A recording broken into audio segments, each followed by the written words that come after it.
اللائحة الأولى للمدرب الجديد ديال المنتخب المغربي محمد وهبي جات على هذا الشكل. محمد وهبي كنعرفوه كاملين مع المنتخب المغربي أقل من 23 عام اللي حقق معاهم الإنجاز اللي كيبقى محفور في الذاكرة ديال كل مغربي، ألا وهو تحقيق كأس العالم الأقل من 23 عام. محمد وهبي جا كمعوض لوليد الركراكي. وليد الركراكي اللي فشل في أرضية الميدان وخفق في أنه يحقق كأس إفريقيا في أرض الميدان، ولكن القانون والكاف كان لهم رأي آخر وسحبوا اللقب من السنغال وعلنوا باللي البطل الحقيقي لهذه النسخة كان هو المنتخب المغربي، حيث أي منتخب انسحب كيتعتبر تلقائيا خاسر. ولكن علاش هذا التأخير كامل ما نعرف.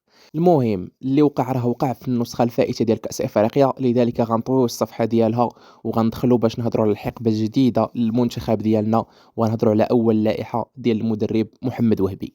نبداو بحراسات المرمى. حراسات المرمى اللي كتشهد حضور ياسين بونو مع حارس الوداد المهدي بن عبيد وحارس الرجاء المهدي الحرار. كما كاملين كنعرفوا على انه الحارس الاحتياطي ديال ياسين بونو هو منير المحمدي اللي كيلعب مع بركان، ولكن من مور كاس افريقيا حس بلي ان عنده اصابه، لذلك قرر يدير عمليه جراحيه ولحد الان باقي غايب على الفريق ديالو، وكنتمنوا ليه الشفاء العاجل. دوزو لخط الدفاع. خط الدفاع اللي كانوا فيه اسماء جديده على اخر لائحه ديال المدرب القديم، واللي شهد حضور اسماء جديده واسماء اللي غتحضر اول مره مع المنتخب المغربي. غنبداو باشرف حكيمي، زكريا الواحدي، والوافد الجديد عيسى ديوب. وعندنا الشاب المتألق إسماعيل باعوف، واللاعب الشاب الآخر رضوان حلحال اللي كيلعب في الفرقة ديال ميشلين في الدوري البلجيكي، ولعب عنده دقائق، مهم كيلعب. عندنا عاوتاني عبد الحميد أيت بودلال، شادي رياض، سفيان الكرواني، أنس صلاح الدين، ونصير مزراوي. يعني إلا جينا نهضروا على خط الدفاع، خط الدفاع صراحة لا تشوبه شائبة.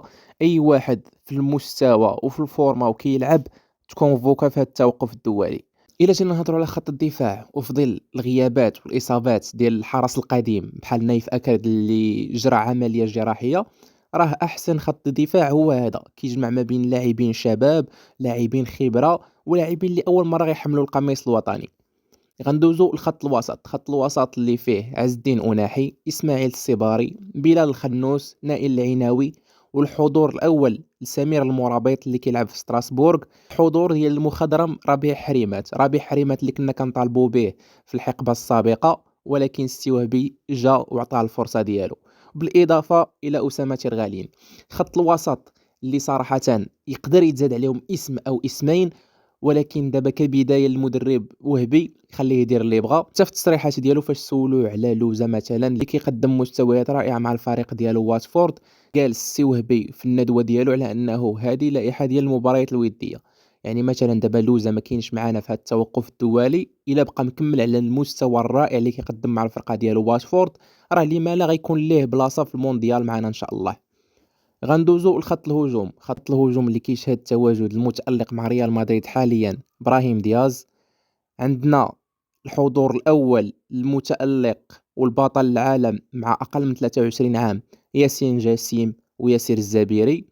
عندنا شمس الدين الطالبي، أيوب الكعبي، العودة ديال أمين عدلي، عبد الصمد الزلزولي، وسفيان الرحيمي.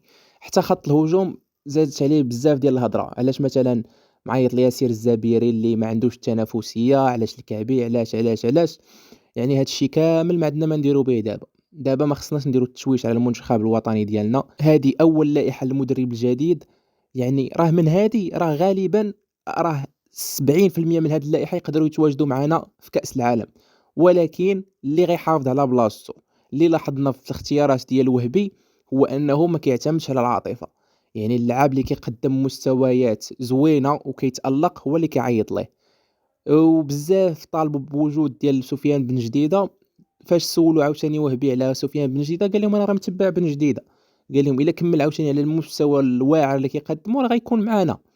يعني هاد الشيء باش عجبك وهبي انه واخا جا التعيين ديالو متاخر، ولكن السيد خدام. السيد جاب اسماء غيشاركوا لاول مره مع المنتخب المغربي، اسماء جداد، اسماء ما كناش كنعرفوهم.